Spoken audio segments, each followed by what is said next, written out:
ఒక person love అనేది, ప్రేమ అనేది లేదు అని నమ్ముతాడు. తన జీవితంలో డైరీలో మొదటి పేజీ ఒక్కసారిగా తన కళ్ళను తానే నమ్మలేకపోయాడు. అంత అందంగా రాసింది. ఆ రోజు నా కన్నుల ముందు ఒక హీరో వచ్చాడు. వాడి అందం 6 అడుగులు.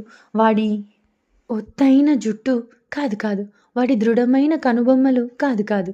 వాడి దృఢమైన శరీరం. హ్మ్. ఇలా ఒక అబ్బాయి గురించి ఒక అమ్మాయి ఏం రాస్తుంది? పడిపోయా. Love at first sight. ఆ కలర్ ఏంటిరా! పెన్ పట్టుకుంటే చేతి వేళ్ళు కందిపోయాయి. తన వేళ్ళను కూడా గుర్తుపెట్టుకొని మరీ రాసింది ఈష. బ్యాంకుకు హడావిడిగా వచ్చి బ్యాంక్ మేనేజర్‌తో ఏదో మాట్లాడి తిరిగి వెళ్ళిపోతుంటే ఫాలో చేశాను రాహుల్.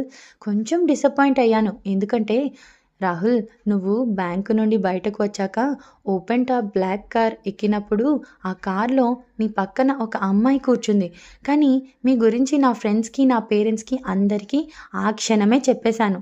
అప్పుడు వాళ్ళందరూ లవ్ ఎట్ ఫస్ట్ సైట్ అనేది అసలు ఉండదు అని నాతో అన్నారు. కానీ ఉంటుంది అని ప్రూవ్ చేయడానికి నేను నీ బ్యాక్‌గ్రౌండ్ గురించి అంతా తెలుసుకోవడం మొదలుపెట్టాను. అప్పుడే చాలా ఇంట్రెస్టింగ్ పాయింట్స్ తెలిసింది. నువ్వు 4 సంవత్సరాల పాటు ఇంజినీరింగ్ చదువుతున్నప్పుడు ఒక అమ్మాయిని లవ్ చేసి చాలా ప్రేమించి మోసపోయావని, తన కోసం నువ్వు ఇవ్వని గిఫ్ట్ లేదు, తన కోసం ఖర్చు పెట్టని టైం లేదు.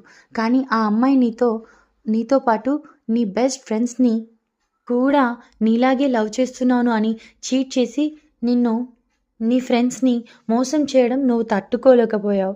ఆ విషయం తెలిసి ఇంజినీరింగ్ ఫైనల్ ఇయర్‌లో నువ్వు హార్ట్ బ్రేక్ అవ్వడంతో నీ లైఫ్‌లో ఇంకా అమ్మాయిలతో పాటు ప్రేమ, లవ్ రెండూ ఉండవు అని డిసైడ్ అయ్యి ఓన్లీ అమ్మాయిల్ని ఒక సెక్స్‌కి మాత్రమే వాడతావు అని కూడా నాకు తెలిసింది. అయినా నా ప్రేమతో నిన్ను మార్చాలి. నిన్ను